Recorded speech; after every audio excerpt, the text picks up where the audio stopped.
श्री कृष्णा श्री कृष्णा श्री कृष्णा श्री कृष्ण। गुरुर्ब्रह्मा गुरुर्विष्णु गुरुर्देवो महेश्वरः गुरु साक्षात् परं ब्रह्म तस्मै श्री गुरवे नमः।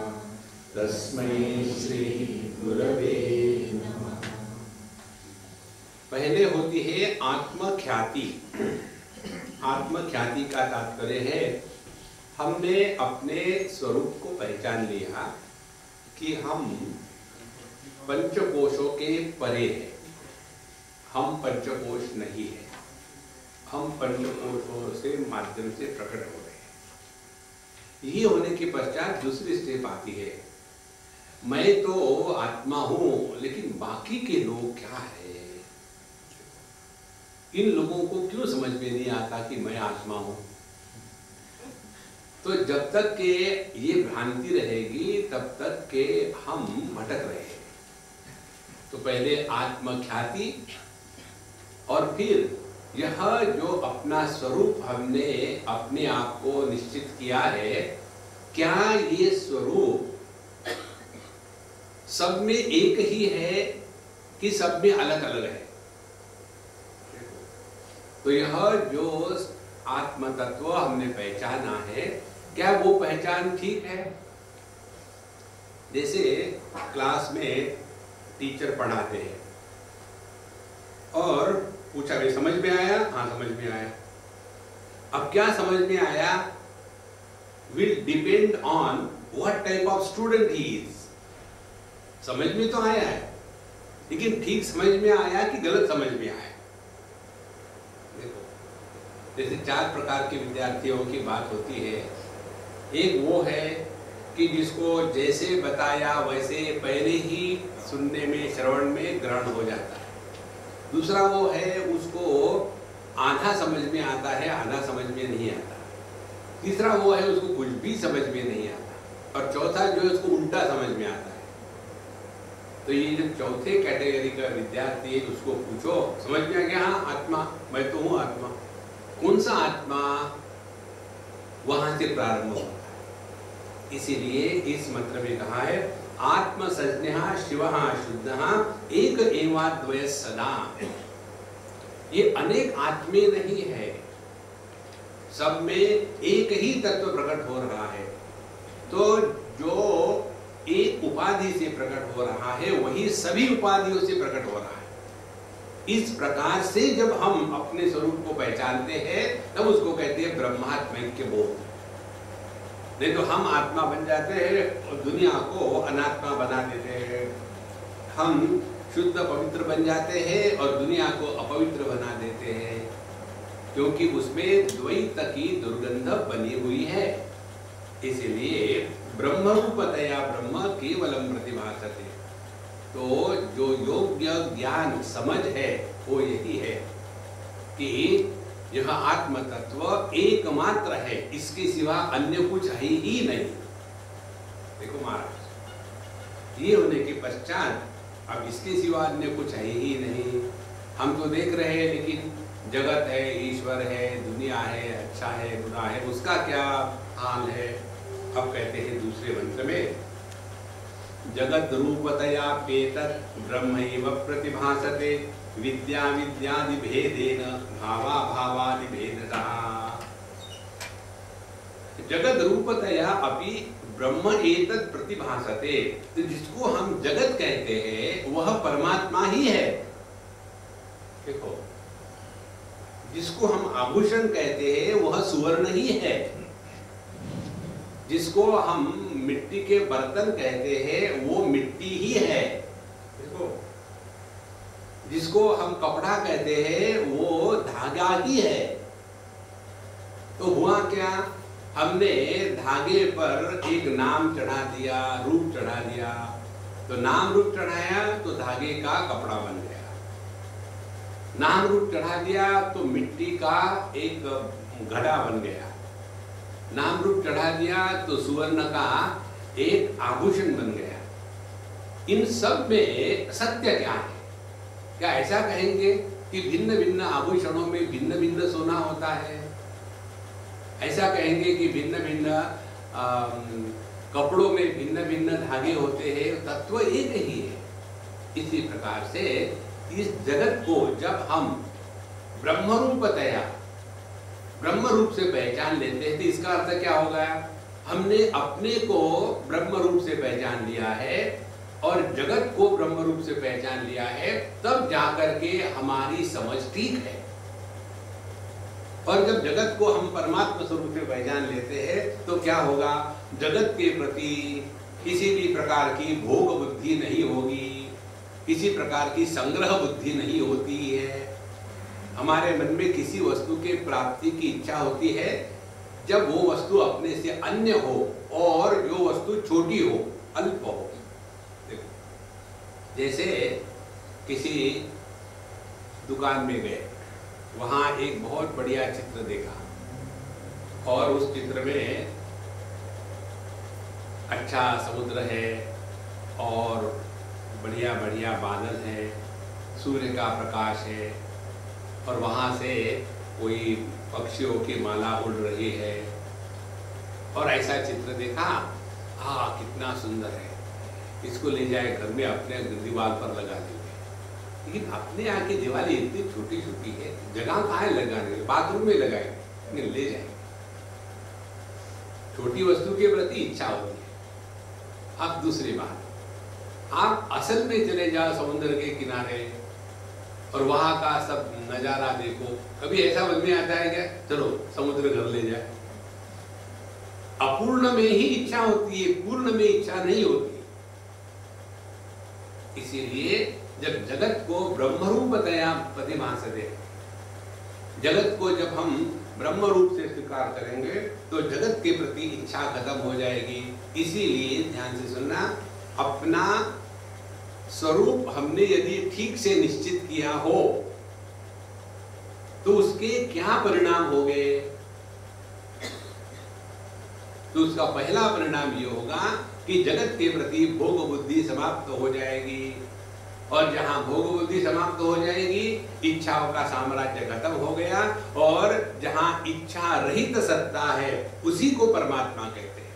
परमात्मा की कोई इच्छा नहीं है।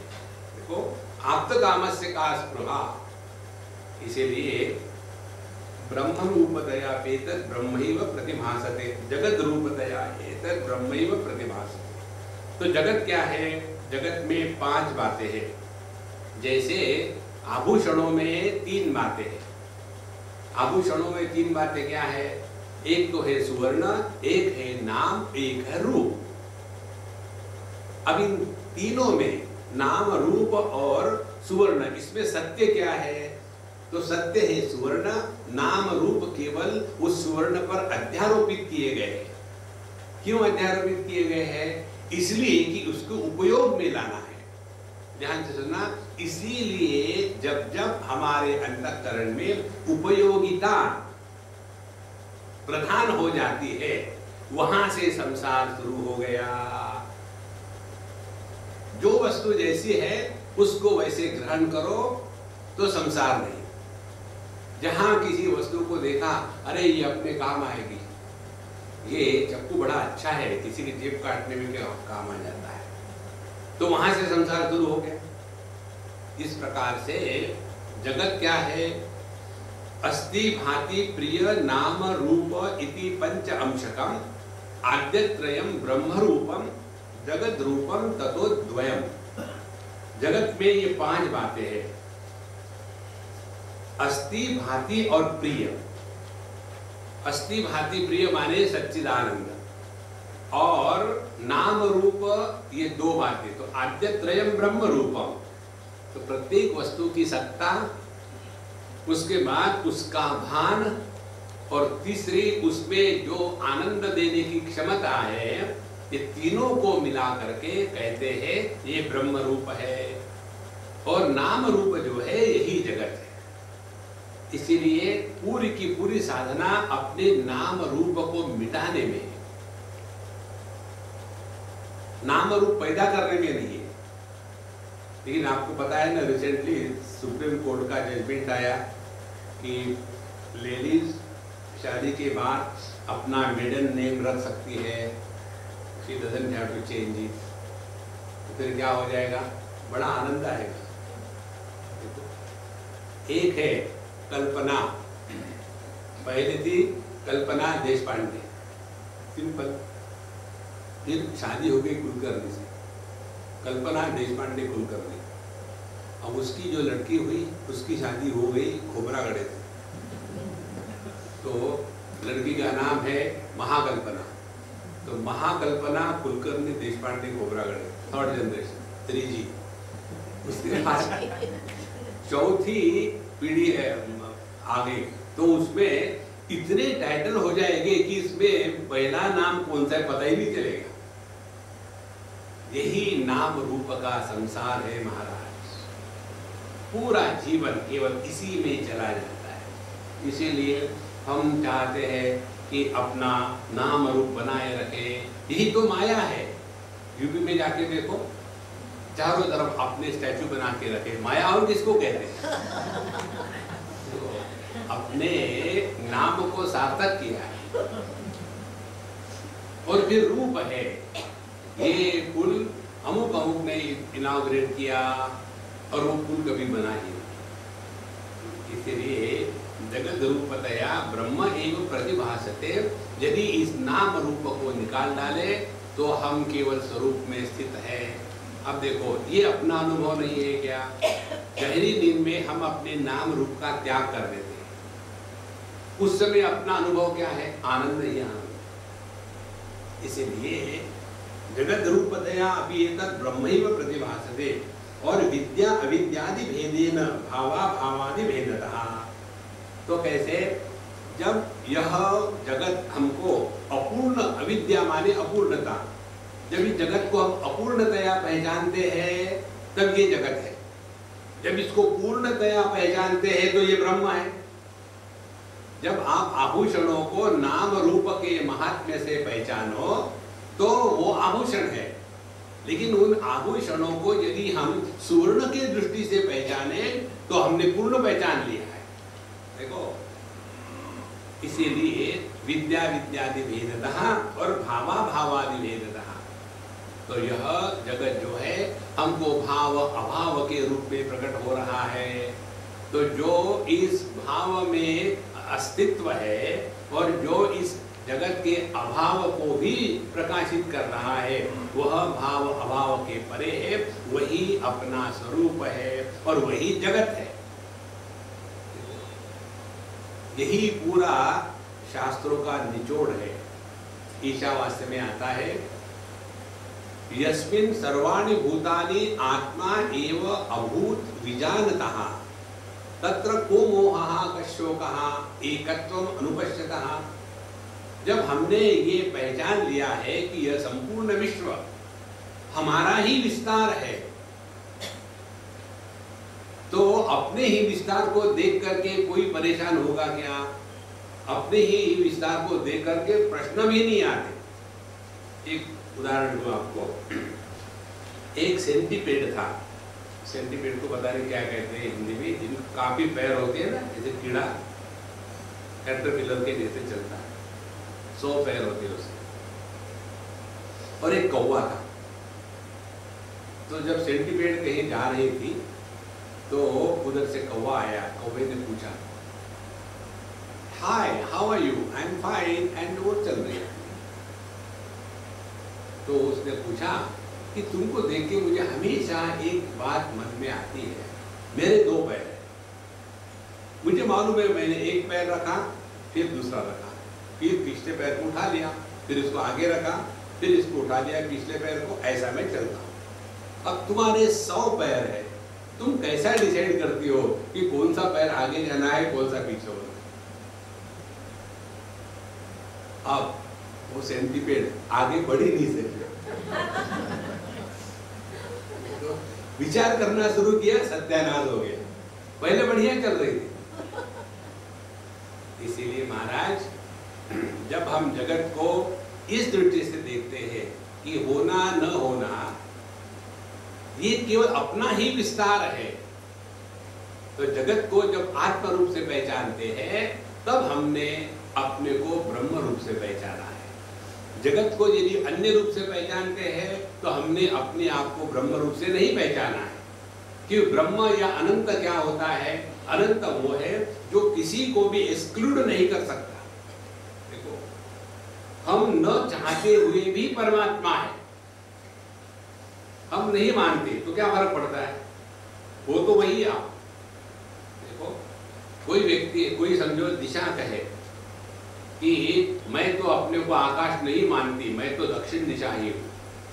अब तुम कुछ भी कहो, वो तो आकाश ही। इसी प्रकार से हम अपने को जीव माने, देह माने, पंचकोश माने, जगत माने, है परमात्मा स्वरूप ही। इस प्रकार से पहले हमने यदि अपने आप को ब्रह्म रूप से पहचान लिया है तो जगत में ब्रह्म के सिवा कुछ दिखेगा ही नहीं। जैसे हमने अपने को माँ के रूप में पहचान लिया तो जो बालक है उस बालक में हम अपने को ही देखते हैं, भले वो अपने से अन्य हो।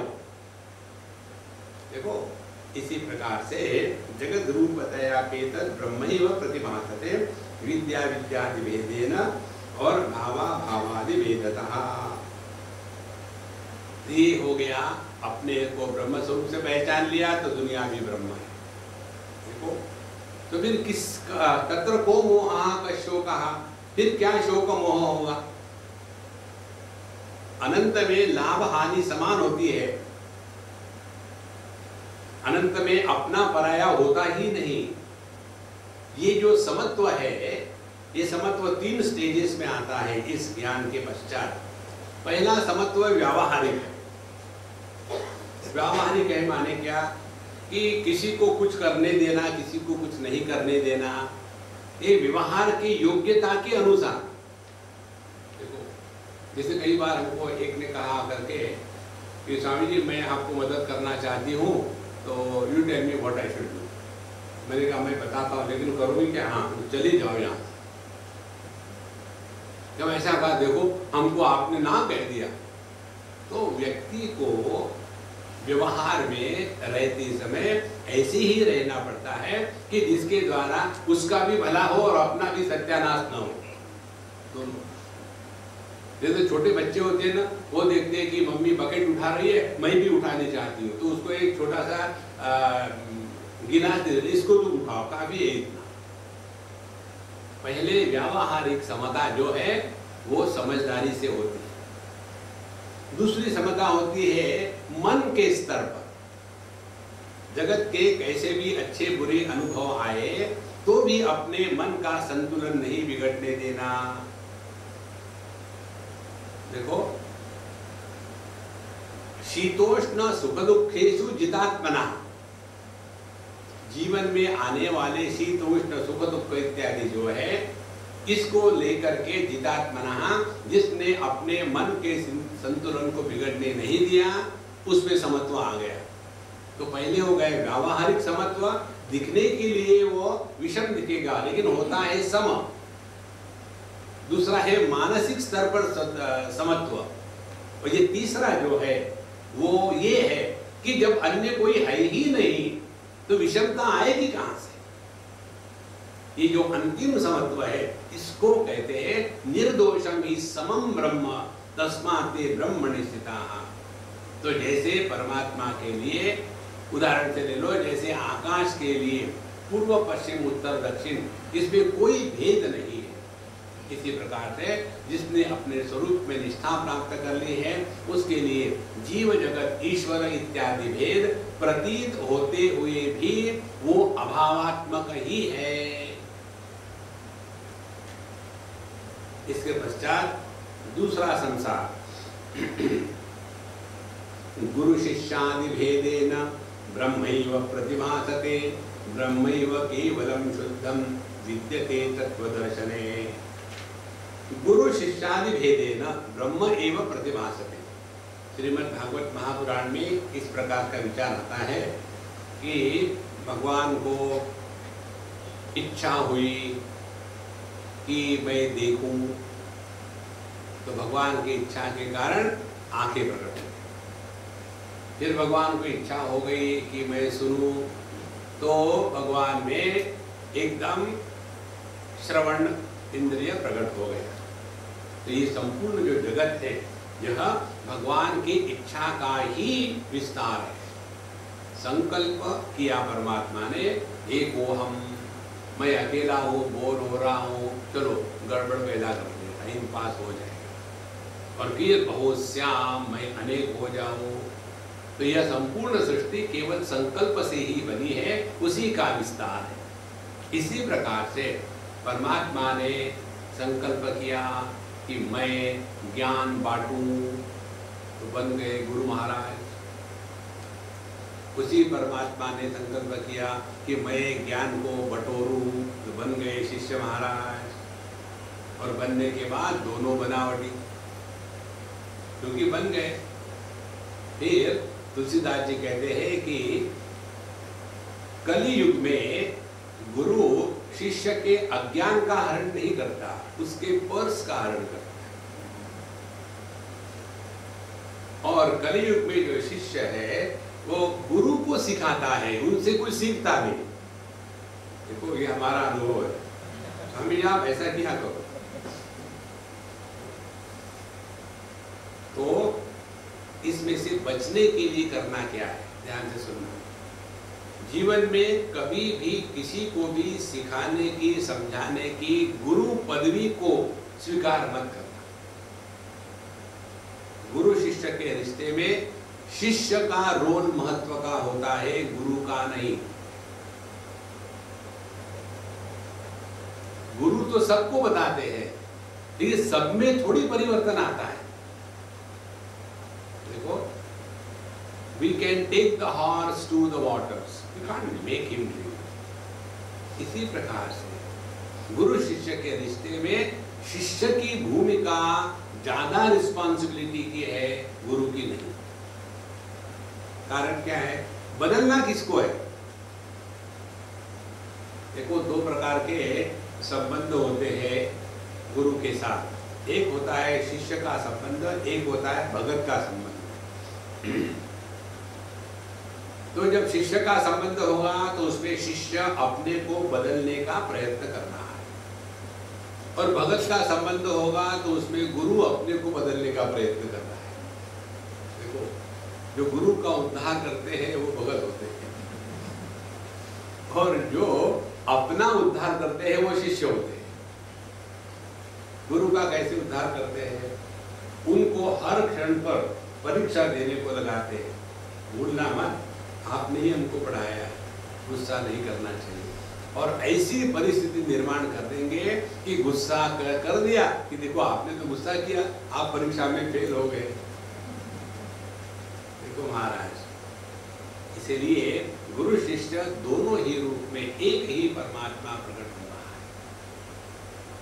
गुरु को गुरु होने का अभिमान नहीं होता।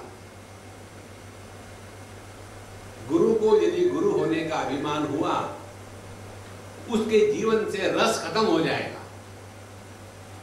एक उदाहरण दूं आपको,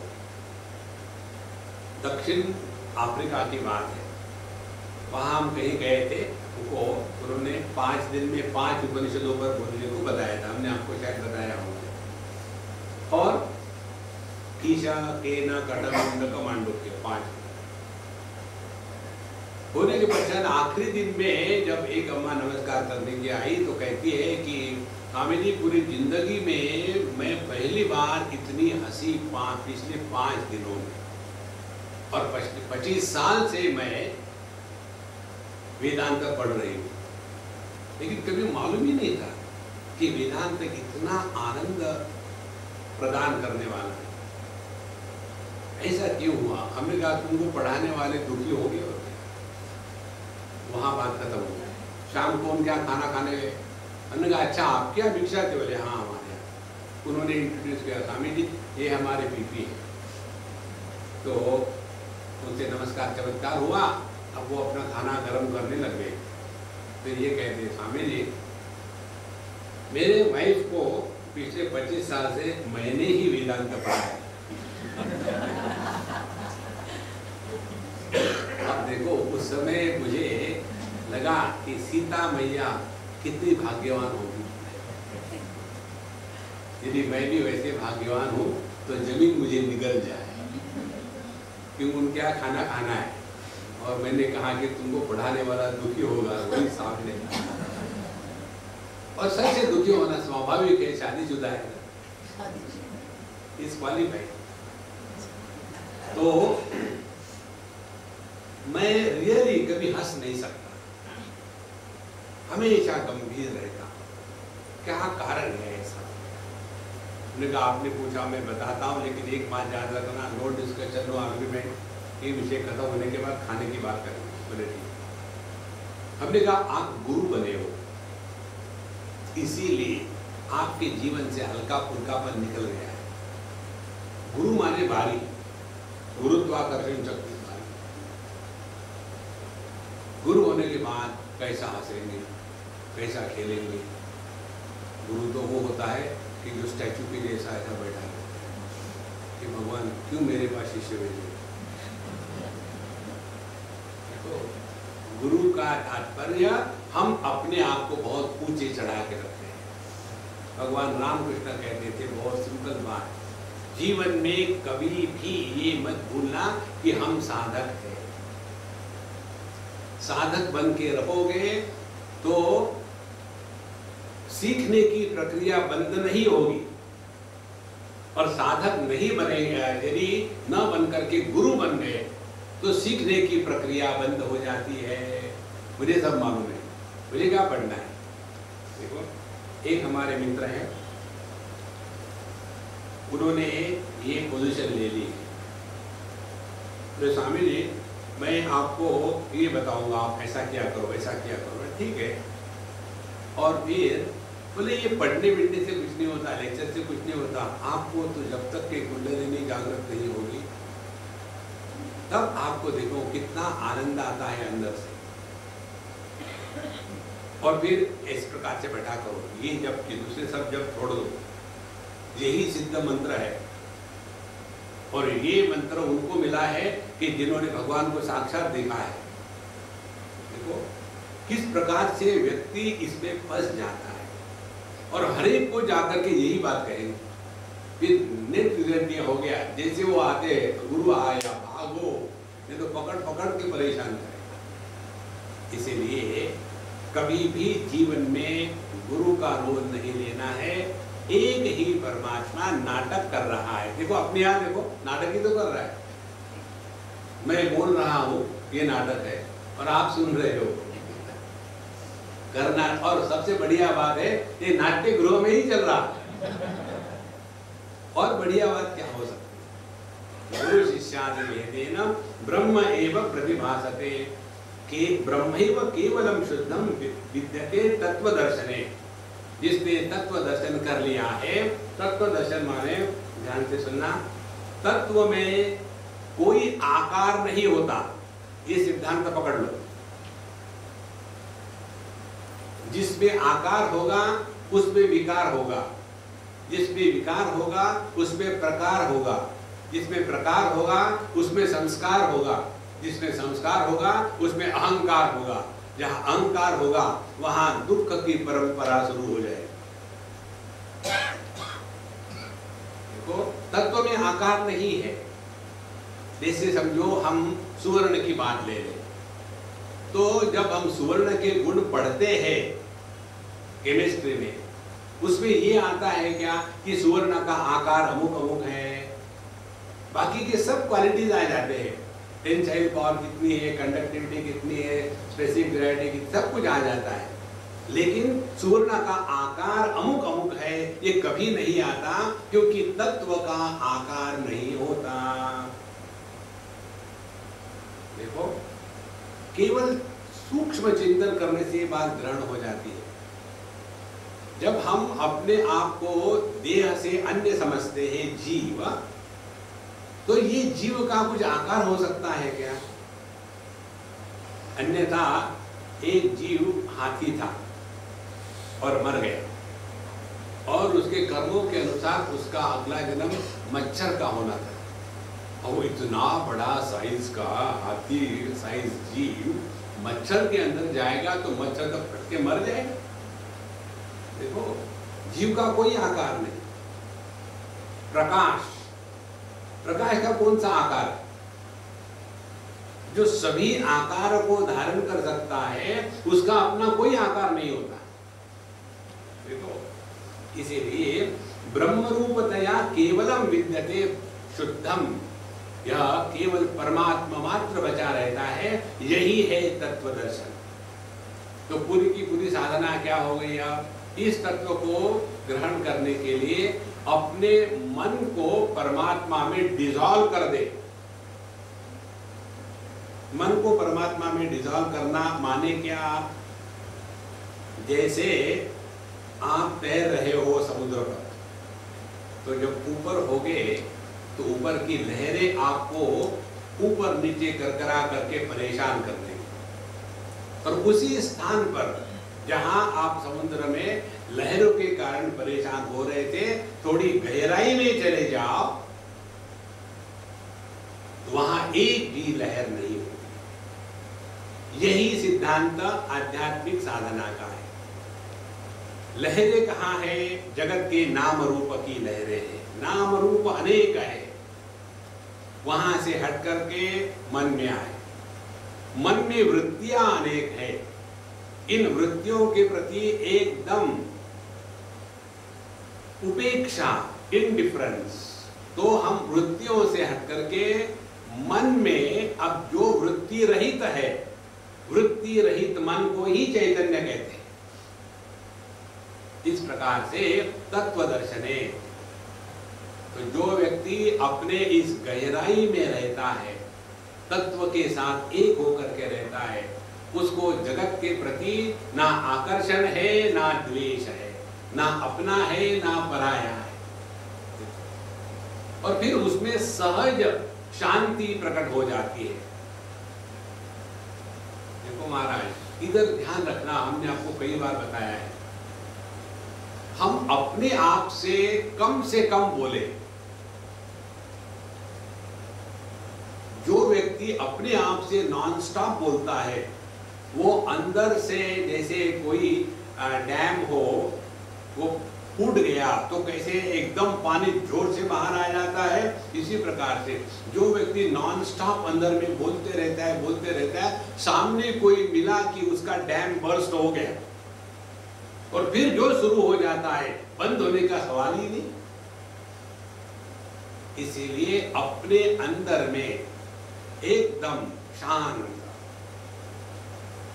कोई भी विचार प्रकट करने के पहले इधर सोचे कि क्या ये आवश्यक है। किसी ने पूछा है, देखो दो प्रकार के लोग होते हैं। एक लड़की है, उसके पिताजी ने मुझे पूछा कि स्वामी जी इसके शादी का क्या करें। हमने कहा भाई मैं तो नहीं करूँगा ऐसे शादी। बोले स्वामी जी मैं बहुत परेशान हूँ इससे, ये इसके दुनिया भर के दोस्त हैं, लेकिन कोई भी नहीं चाहता इसको। दोस्त बहुत है इसके, क्या कारण हो सकता? हमने कहा तुमने पूछा, मैं बताता हूँ। No discussion, no argument, agreed, MOU sign. I said there are two types of people who are very good on the front desk. Front desk में पूछने वाला हमेशा नया व्यक्ति होता है, हमेशा उसी व्यक्ति के साथ लंबे समय तक रहना, उस व्यक्ति की क्वालिटी भिन्न होती है। 5 मिनट के लिए फ्रंट डेस्क में कोई आया, hi hi how are you, fine, great, वो चला गया। दूसरा आया, ये संभव है, लेकिन उसी व्यक्ति के साथ 12 महीने 24 घंटे रहना और शांत रहना, ये असली साधना है। देखो, हमने कहा तुम्हारी जो लड़की है ना, वो पहले ब्रांड की है, हाई फाई हर एक से जाकर के मुंह मारना है। कोई नया दिखा, मिल गया बकरा काट। Can't we keep within ourselves? जहां तत्व चिंतन का प्राधान्य है, वहां जगत के प्रति सहज ही उपराम हो जाता है, सवाल ही नहीं जगत में इन्वॉल्व होने का। इसीलिए गुरु शिष्यादि भेदेन ब्रह्मैव प्रतिभासते, तो ये तत्व का प्रतिपादन दक्षिणामूर्ति में बताते हैं। चित्रम वटतरोर मूले वृद्धा शिष्या गुरुर्युवा गुरोस्तु मौनम व्याख्यानम। जो तत्व मौन में प्रकट होता है वही सत्य है, बोलने से तो झूठ हो गया ना। चम्मच आप अपने मुंह में डालो तो क्या कहते हैं, झूठा चम्मच है। झूठा क्यों है? क्योंकि उसको जिह्वा ने स्पर्श किया है। जिसको जिसको जिह्वा स्पर्श करती है वो झूठ है। माने जहां जहां हमने कुछ बोला, परमात्मा के बारे में बोलो तो वो भी झूठ है, दुनिया के बारे में बोलो तो वो भी झूठ है। माने बोलने वाला झूठा ही होता है।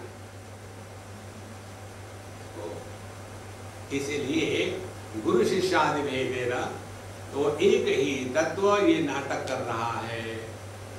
तो जैसे हमारा ध्यान इस तत्व की तरफ जाएगा तब सब भेद प्रतीत होते हुए भी उनको सत्य स्वीकार नहीं करेंगे। ये मालूम है ये भेद कैसा है? आप दर्पण के सामने खड़े हो और आपके मुख कमल को देख रहे हो, तो दर्पण के सामने खड़े होकर के जब प्रतिबिंब की तरफ हम देखते हैं तब हमारा ज्ञान क्या होता है? क्या हम प्रतिबिंब को देख रहे हैं ये ज्ञान होता है कि हम अपने को देख रहे हैं ये ज्ञान होता है? देखो, माने द्वैत के प्रतीति में भी अद्वैत की हानि नहीं हुई, ये है गुरु का ज्ञान। लेकिन ये बात जब हमको समझ में नहीं आती तो हम उल्टे सीधे भटकते रहते हैं और फिर जो बताया है वो कभी नहीं करेंगे। तो फिर गुरु महाराज क्या करेंगे? अपने आप को बचाने के लिए भागो। इसीलिए तत्व दर्शन जिसका हो जाता है उसमें सभी दैवी विभूतियां प्रकट हो जाती है। दक्षिणामूर्ति में कहते हैं सिद्धे तत्पुनरष्टधा परिणतंच, उनमें सभी के सभी सिद्धियां प्रकट हो जाती है, क्योंकि अब वो पंचकोश के रूप में नहीं रह रहे हैं बल्कि परमात्मा स्वरूप में निष्ठावान हो गए। ये दूसरी बात हो गई। गुरु शिष्य का जो रिलेशन है वो केवल परमात्मा ही है, उधर ध्यान हुए, बाकी कहीं नहीं। न च विद्या न च अविद्या न च जगत न च अपरम सत्यत्वेन जगत भानम संसारस्य प्रवर्तकम। अब ये अगला सिद्धांत, विद्या या अविद्या या जगत का न होना ये संसार का कारण नहीं है। ज्ञान है, ज्ञान नहीं है, जगत है, जीव है, ये संसार का कारण नहीं है। फिर क्या कहते हैं? सत्यत्वेन जगत भानम। जगत को जब हम सत्य के रूप में स्वीकार करते हैं तब वहां से संसार शुरू हो गया। देखो, पति पत्नी में झगड़ा। अब पति पत्नी का झगड़ा इसलिए होता है कि it is the legal arrangement to have a legal partner to fight. रोज बाहर कहाँ जाओगे घूमने के लिए? घर बैठे सब सुविधा है। और पति पत्नी के झगड़े में कोई कारण होता है क्या? हो ही नहीं सकता कारण। दोनों को अपनी गलती याद आ जाती है। फिर अपनी गलती को कौन स्वीकार करेगा? फिर झगड़ा को। तो जहां हमने इस जगत को सत्य माना है वहीं से संसार शुरू हो जाता है। तो कैसे जिए? ध्यान से सुनना।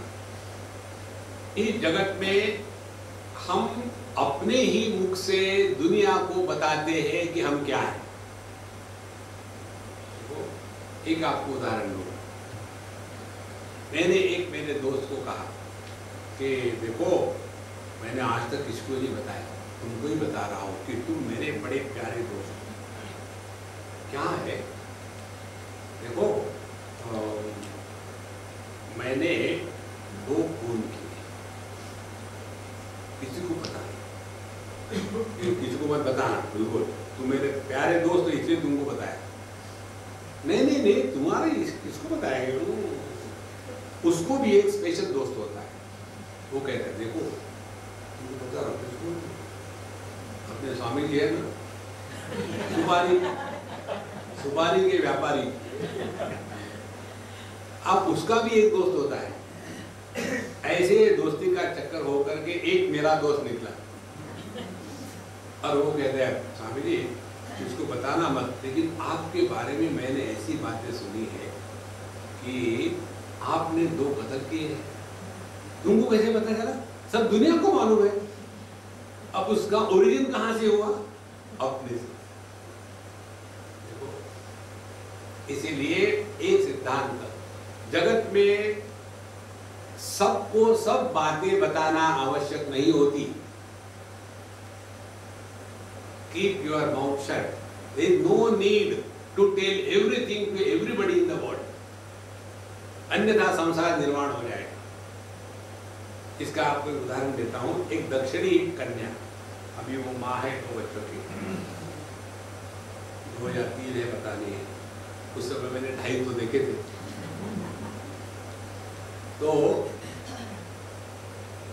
जब उसका विवाह होने की बात आई, विवाह हो गया, हम गए और हमने अपना जो डिफॉल्ट का आशीर्वाद दे दिया। डिफॉल्ट का आशीर्वाद ये है कि पहले 10 साल तक मैड फॉर ईच अदर, फिर दूसरे 10 साल तक मेड फॉर ईच अदर, उसके बाद जिंदगी भर ओनली फॉर ईच अदर, और जीवन में कभी भी never mad at each other. 4 उपदेश हमने दे दिए। और फिर उसकी शादी विधि होने के बाद एक दिन वो मेरे पास आई, हार्डली 6 हफ्ते हो गए होंगे, 2 महीने हो गए। आने के बाद कहे स्वामी जी मुझे आपसे कुछ पूछना है। क्या पूछना है? फिर उसने बताई अपने जीवन में एक दुर्घटना जो हो गई थी जब वो छोटी थी, 10वीं या 12वीं क्लास में, उस पर कोई गड़बड़ी हो गई। अब ये बात उसको और उसके माँ के सिवा किसी को पता नहीं। अब उसने कहा कि Swami ji I feel I am hiding something about my life from my husband, should I tell him? ऐसे तुम उसको बताओ और मेरे पास जिंदगी में कभी मत आना। नहीं बताओ, बिल्कुल नहीं। समय बीतता गया, 15 साल हो गए। एक दिन फिर आई, हमने कहा मम्मा कैसे है, बच्चे वगैरह सब ठीक ठाक है? पिप्पी कैसा है? मुंह फुला हुआ। क्या हो गया? बोले स्वामी जी पहले जैसे थे वो अब वैसे नहीं है। क्यों, क्या हो गया? छोटी छोटी बातों पर झगड़े। तुम्हारे पिताजी ऐसे, तुम्हारे पिताजी वैसे, तुमने ये किया, तुम्हारे यहाँ की यही सिखाएंगे, हमारे यहाँ ऐसा नहीं होता। इतना शुरू कर दिया है छोटी छोटी बातों को लेकर के। 15 साल पहले शादी हुई थी, शादी में क्या नहीं किया था उसको लेकर के झगड़े शुरू हो रहे। तब मुझे आपकी याद आई कि यदि मैं उस घटना को इनको सुनाती तो जिंदगी भर ये मुझे ब्लैकमेल करते। देखो, अपने आप को बचा के रखो, तभी जा करके आपका मन शांत रहेगा। महाभारत में आता है सभी सत्य सत्य नहीं होता और सभी असत्य असत्य नहीं होता, जिसमें सबका हित है वही करना चाहिए। तो अन्यथा व्यक्ति इस चक्कर में पड़ करके अपना सत्यानाश कर लेता है। इसीलिए सत्यत्वेन जगत भानम, ये जगत को सत्य मानेंगे तो यहाँ के रिश्ते नाते सत्य हो जाएंगे, यहाँ की लाभ हानि सत्य हो जाएगी, यहाँ की जीत हार सत्य हो जाएगी, और यही तो संसार है। देखो, इस जगत को हमको केवल एक नाटक है, कृष्ण लीला राम लीला, और नाटक में क्या होता है, जो हमारी रोल हमको प्ले करनी है वो बेस्ट प्ले करे, आगे नहीं, लेकिन उसको रोल तक ही रखे, नहीं तो हमारा हो जाएगा राणा प्रताप। आपको बताया ना राणा प्रताप की कहानी। एक व्यक्ति राणा प्रताप का रोल करने में बहुत एक्सपर्ट था और हमेशा जाकर के राणा प्रताप का रोल किया। और नाटक होने के बाद ग्रीन रूम में जाएगा तो वहां का जो लड़का था, सब सामान इकट्ठा करने वाला, हाँ, राणा प्रताप टोपी उतार, जूते उतार, कपड़े उतार, टक टक करके फोल्ड करके रख दिया, कल यही राणा प्रताप बनने वाला है। एक दिन जब पूछा लड़के को, लड़के ने, राणा प्रताप जल्दी आ जाओ मुझे जाना है। राणा प्रताप उतरा नहीं, चढ़ाई हुआ।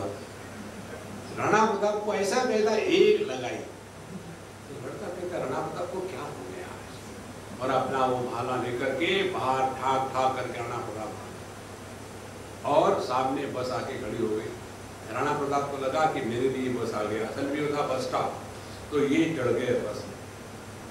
टिकट कंडक्टर टक टक टक टक पैसे निकालो, टिकट कहाँ जाना है, राणा प्रताप को टिकट मांगता है। वो ड्राइवर ने देख लिया, ड्राइवर चुप रहो, चले गए जंगल में, दूर लॉन्ग डिस्टेंस बस थी, और रात्रि का अंधकार, 2 बजे है। उसी समय बस एकदम झटके से रुक गई। राणा प्रताप को आज क्या हुआ, ड्राइवर कहता है चित्तौड़गढ़, और राणा प्रताप चित्तौड़गढ़ उतर गया और बस चली गई। अब वो उसी मोह अंधकार में भटक रहा है। इसी प्रकार से हम सब राणा प्रताप है, पति बन जाते, पत्नी बन जाते, बाप बन जाते, सास बन जाते, बहू बन जाते हैं, और सब कुछ भूल गए। अब हम राणा प्रताप बन गए और भटकते रहो। नाटक को नाटक ही रहने दो, उसको सत्यत्व का रूप मत प्रदान करना। देखो, और जब नाटक करते हैं तो हमारा परफॉर्मेंस एक्चुअल लाइफ से बढ़िया होता है। देखो, जैसे नाटक में हम लोग देखते हैं कि एक व्यक्ति बड़ा क्रूर है, विलन है। देखो, पुराने फिल्मों में होता था ना प्राण, तो वो कितना क्रूर होता था, लेकिन उसकी एक्टिंग कितनी सुपर्ब होती थी। अपने असली लाइफ में वो ऐसा नहीं था। इसी प्रकार से जो व्यक्ति एक्टिंग करके जीते हैं उनका जीवन परफेक्ट होता है, लेकिन वो जीवन में फंसते नहीं कहीं। देखो महाराज, इसीलिए यह जो जगत है, सत्यत्वेन जगत्भानम संसारस्य कारणम, संसार तभी निर्माण हो जाता है तभी जगत को हम सत्य मानते हैं। देखो, दिल्ली की बात है, दिल्ली में जब शादियां होती है ना, बड़े हॉल ग्राउंड में पेंडा लग जाती है, 1 2 3 4 5 6 7, और वहाँ बोर्ड लगे होते, गुप्ता मैरिज गुप्ती, बड़ा बोर्ड ऐसे लाइन से, और वहाँ इतने लोग जाने वाले, अब कौन किसके यहाँ जाने और पता ही नहीं चलता।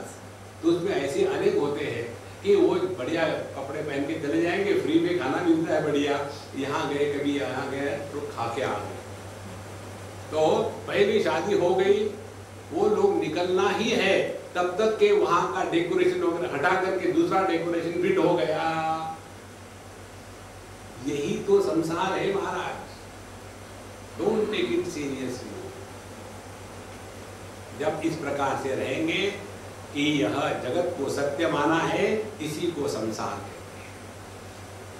का क्यों ये सत्य नहीं है? अब देखो, जिसकी उपलब्धि परिस्थिति विशेष में होती है वो सत्य नहीं है। आगे कहते हैं असत्यत्वेन भानम तु संसारस्य निवर्तकम घटोयमीति विज्ञातुम नियमः को नोपेक्षते।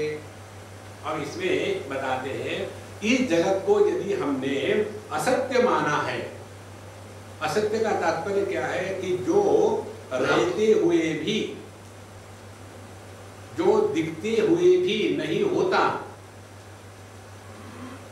अब इस थोड़ा चिंतन करो 2 क्षण के लिए।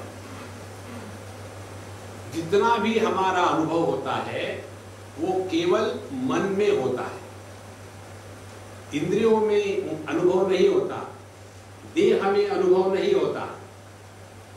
देखो, आपने कभी देखा होगा, सुना होगा कि जब हमको कहीं लोकल एनेस्थीसिया देकर के कुछ काट कूट करते हैं अपने शरीर के अंगों की, तो व्यक्ति को उस समय दुख नहीं होता, वो देख रहा है कि उसके उंगली को काटा जा रहा है, लेकिन वो दूर से देखता, कुछ फर्क नहीं पड़ता उसको, क्योंकि उस शरीर के अंग में वहां से मन को हटा लिया है। तो दुख कहां होता है, अनुभव कहां होता है? केवल मन में होता है। अब अगली स्टेप, जो मन स्वप्न को देखता है वही मन जागृत को अनुभव कर रहा है। तो स्वप्न को तो हम मिथ्या कह करके त्याग देते हैं, लेकिन जागृत को सत्य कह करके स्वीकार कर लेते हैं। इसमें कौन सी समझदारी है? देखो, बहुत सरल बात है और कितना प्रभाव पड़ता है हम पर सपने का, बहुत कम। छोटे बच्चे होंगे तो प्रभाव होगा। एक बच्चा सुबह सुबह उठ करके रोने लग गया। पिताजी ने कहा कि सुबह सुबह उठ के रोता है, अपने माँ पर गया है, क्या हो गया रोने के लिए? तो उस बच्चे ने कहा, पापा पापा मुझे बहुत बुरा सपना आया। क्या सपना आया? मैं फेल हो गया। तो बाप कहता है, सपने में भी पास नहीं हो सकता। देखो, सपने में जो अनुभव करना है, अनुभव करने वाला है और अनुभव है, ये तीनों के तीनों कहां चले जाते हैं? इधर कभी ध्यान दिया है? देखो, जागृत जगत जहां की लाभ हानि, अपना पराया, ये सब का सब कहां चला जाता है? सपने में और गहरी नींद में। गहरी नींद में सपना और जागृत कहां चला गया? ये वैसे ही है जैसे आपके पीछे प्रकाश है और सामने दीवार है, तो आपकी परछाया वहां दिखी। छोटे बच्चे खेलते हैं ना, परछाई से डर जाते हैं। तो ये परछाया यदि पीछे का लाइट बंद कर दिया और सामने का लाइट ऑन किया, तो क्या वो परछाया सामने से हट करके तुरंत पीछे चली गई? कहां गई वो परछाया? देखो, एक बार हम सिडनी में थे और वहां जो हमको ले जा रहे थे एयरपोर्ट पर, हमने उनको पूछा, प्रभु आप क्या करते हो? तो बोले, स्वामी जी मैं कॉलेज में पढ़ाता हूँ। क्या पढ़ाते हो? बोले, मैं कंप्यूटर का प्रोफेसर हूँ। हमने कहा बहुत अच्छी बात है, मेरे मन में ये प्रश्न अनेक सालों से था, मुझे आप इसका उत्तर दे सकते तो दीजिए। क्या? जब हम कोई डाटा डिलीट करते हैं तो वो कहाँ जाता है? ये डिलीट तो रोज करते हैं, एसएमएस भी डिलीट कर दिया, कहाँ गया? यदि ध्यान से सुनना, यदि वो डिलीट होने के बाद नष्ट हो जाता तो फिर उसको रिट्राइव कैसे कर सकते हैं? देखो, ये फोरेंसिक जो इन्वेस्टिगेशन होता है उसमें उनके कंप्यूटर लैपटॉप लेकर के चाहे कितना भी उन्होंने डिलीट कर दिया हो, उस पर वो बना रहता है। तो वो है क्या? यदि होता तो उसका वजन तो होता ना। तो जब हमने डाटा ऐड किया तो लैपटॉप का वजन बढ़ जाता है क्या? और जब डिलीट किया तो हल्का हो गया क्या? माने उसमें कुछ हुआ ही नहीं। इसी प्रकार से ध्यान से सुनना, हम 10 आदमी को देख रहे हैं और 1000 आदमी को देख रहे हैं, तो 1000 आदमी को देखने से क्या आंखों पर बोझा आ गया? अरे बाप रे बहुत हो गया, अब मत आना, आंखें दुख रही है? नहीं। कारण क्या है? कारण यही है कि ये केवल मन पर प्रतिबिंब है। प्रतिबिंब की कोई सत्ता नहीं होती, it is just an appearance.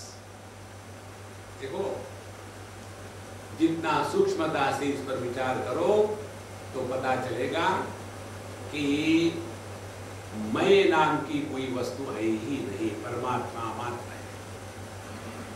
लेकिन जब हम मैं पैदा कर देते हैं, मैं पति, मैं पत्नी, मैं सास, मैं बहू, मैं माँ, मैं बेटा, मैं पति, मैं पत्नी, इसी में पूरा जीवन बर्बाद हो जाता है। ये बहुत सिंपल बात है संतो। जगत को सत्य मानना यही दुख का कारण है। तो जगत को सत्य नहीं मानेंगे तो कैसे जिएंगे? नाटक करो। ध्यान से सुनना, नाटक करने वाला व्यक्ति ज्यादा सिंसियर होता है,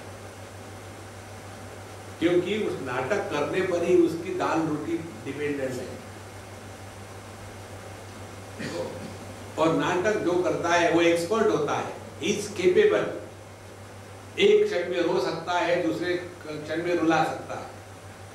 इसी प्रकार से हमको जो जो रोल मिला है उस रोल को बढ़िया से बढ़िया प्ले करें, और the moment the role is over delete everything and मूंगफली खाना शुरू करो।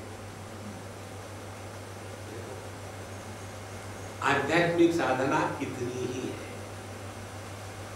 Play your role best, but don't get entangled in any role।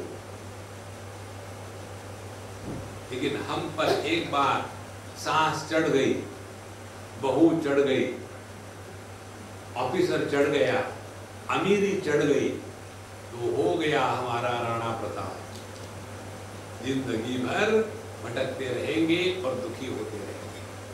तो कितने लोग हम मिलते हैं, देखते हैं, उनके दुख का कारण अन्य नहीं होता, किसी के भी दुख का कारण अन्य नहीं होता। एक मुझे स्त्री मिली कहीं उत्तर भारत में, और आकर के बैठी, बात की, और मैं जा रहा था अपने रहने के स्थान पर। तो बोले स्वामी जी मैं आपके साथ चलूं? चलो बैठो पीछे गाड़ी में। और मुझे पता चला कि उसको कुछ ना कुछ पूछना है। तो जैसे शुरू हो गया, हमने कहा अम्मा अंग्रेजी भी शुरू करो, क्योंकि ड्राइवर को अंग्रेजी समझ में नहीं आती, और तुमको जितना पॉइजन उतार देना है सांस के बारे में उतार दो। आपने कैसे जाना है? हमने कहा आपके चेहरे पर जो दिख रहा है वो सांस का फूल चढ़ा हुआ है, जिंदी सांस का फूल। तो स्वामी आपने ठीक पहचाना, वो ऐसे ये करते वो करते, वाह वाह वाह।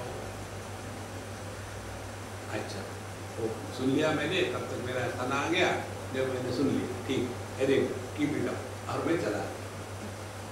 और फिर शाम के लेक्चर में उसकी सांस आई, इतनी प्यारी, इतनी इनोसेंट, इतनी खुल के हंसती थी। तो फिर हमने अपने पोस्ट को पूछा कि क्या इसकी सांस इतनी खराब है? बोले नहीं स्वामी जी, ये तो पूरे शहर में सबको बिल्कुल लोग इसको चाहते हैं, घर में भी बिल्कुल आराम है, कोई टेंशन नहीं। फिर ये बहू, बोले बहू का ये है कि वो हमेशा उसको दुखी रहने की आदत है। ध्यान से सुनना, जो व्यक्ति दुखी रहता है उसका ईगो ज्यादा स्ट्रांग है। क्यों स्ट्रांग है? पुरानी आदत है। जैसे जिन लोगों का घर रेलवे के ट्रैक के नजदीक होता है, उनको आदत हो जाती है चिल्ला चिल्ला के बोलने की।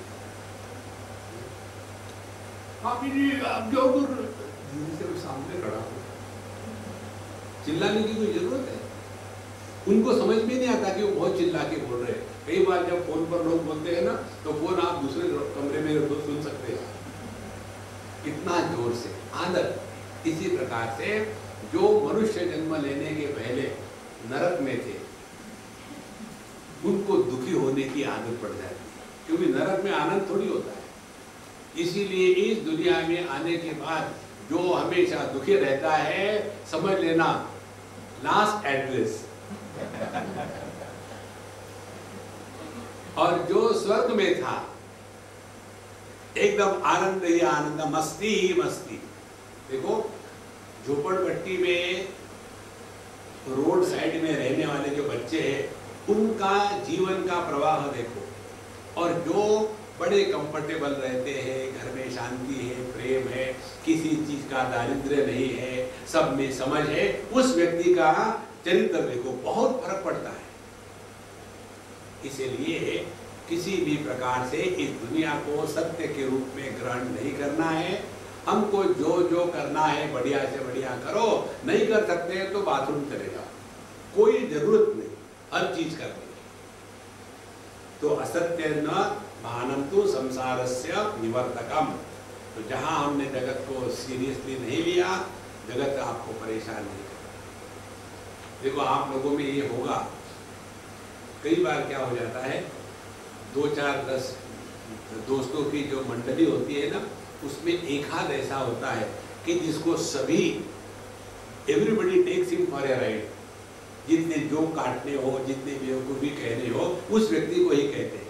क्यों कहते हैं? क्योंकि ही इज फ्रीली अवेलेबल। जो ज्यादा चिढ़ता है उसी को लोग चिढ़ाते हैं ना। समझो आपको किसी ने कहा कि मूर्ख हो तो तुम डांटो, डोंट अंडर एस्टिमेट मी, महाराष्ट्र का हूं इसीलिए महामूर्ख हूं। महाराष्ट्र में हर चीज महा होती है।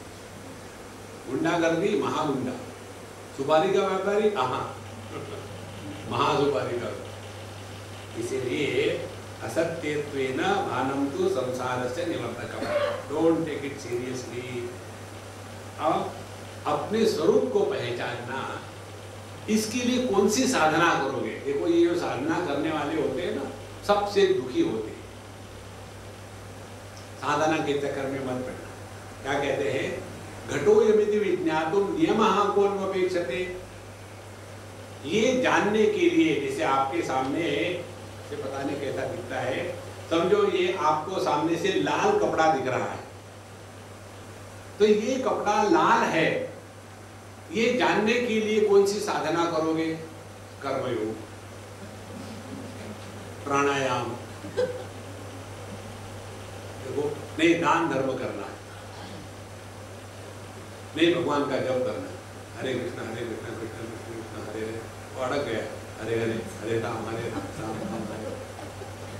इनकी कोई आवश्यकता नहीं। ध्यान से सुनना,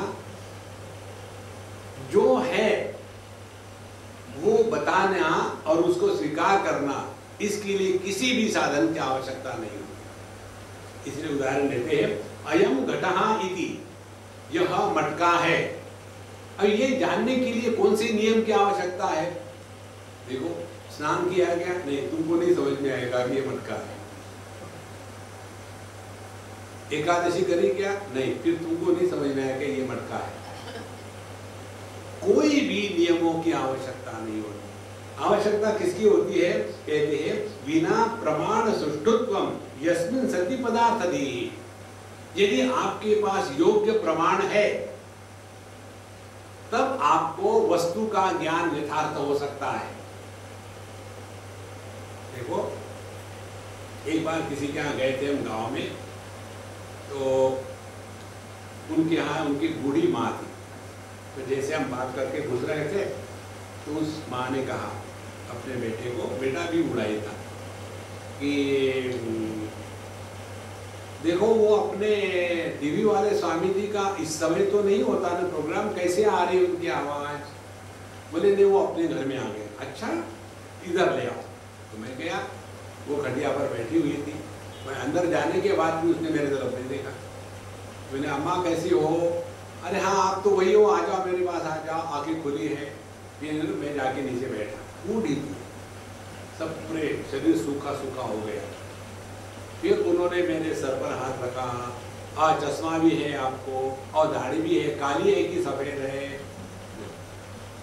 माने यदि उनको आंखें नहीं है तो मेरा रूप रंग कैसा है ये ज्ञान उनको नहीं हो सकता, और यदि उनकी आंखें ठीक है तो ही उनको ज्ञान ठीक हो सकता है। इसी प्रकार से अपने स्वरूप को जानने के लिए प्रमाण योग्य चाहिए। और कौन सा प्रमाण है? शास्त्र ही प्रमाण है। जब हमको बताया गया है शास्त्रों के द्वारा कि हम असल में सच्चिदानंद स्वरूप है, सत्यम ज्ञानम अनंतम ब्रह्म जो वेद निहितम गुहायाम परमे व्योमन्न सोष्णुते सर्वान कामान सह। जिसने अपने स्वरूप को पहचान लिया है उसकी सभी कामनाएं युगपत पूर्ण हो जाती है। माने उसके जीवन में किसी भी प्रकार के कामना का बोझा नहीं रहता। इसलिए बिना प्रमाण सुष्ठुत्वम, तो जब हम शास्त्रों का अध्ययन करते हैं तब हमारे दृष्टि में परिवर्तन आता है। जब दृष्टि में परिवर्तन आएगा तो हमारे अनुभूतियों में परिवर्तन आता है, और तब समझ में आता है कि हम विषय नहीं है, हम विषयों को ग्रहण करने वाले इंद्रिय नहीं है, हम इंद्रियों के माध्यम से प्रकट होने वाले मन नहीं है, और हम यह शुद्ध चेतन है जो इस देह में मन के रूप में प्रकट हुआ है। देखो, अपने इस स्वरूप को पहचानने के लिए इंद्रिय मन बुद्धि ये प्रमाण नहीं है, और इसीलिए जब तक हम अपने इंद्रिय मन बुद्धि इनको नहीं जीत लेते तब तक के तत्व का अनुभव नहीं आ सकता। और ये तत्व का अनुभव कैसा है? जिसमें मैं पैदा नहीं होता। इंद्रियों के माध्यम से जो ज्ञान होता है उसमें मैं पैदा होता है। मैंने देखा, मैंने सुना, मैंने किया, मैंने पढ़ा, उसमें मैं पैदा होता है। दुख, मैंने दुख का अनुभव किया, मैं दुखी हूं। बुद्धि, मुझे समझ में आया, लोगों को समझ में नहीं आता। यही मेरी समझ में नहीं आता कि लोगों को क्यों समझ में नहीं आता। जहां ज्ञान में ज्ञाता पैदा हो जाता है वो मानसिक ज्ञान है। जिस ज्ञान में ज्ञाता पैदा नहीं होता, जैसे हम अपने को जो जानते हैं वो इंद्रिय मन बुद्धि के माध्यम से नहीं जानते। अपना जो होना है यह प्रमाण निरपेक्ष है।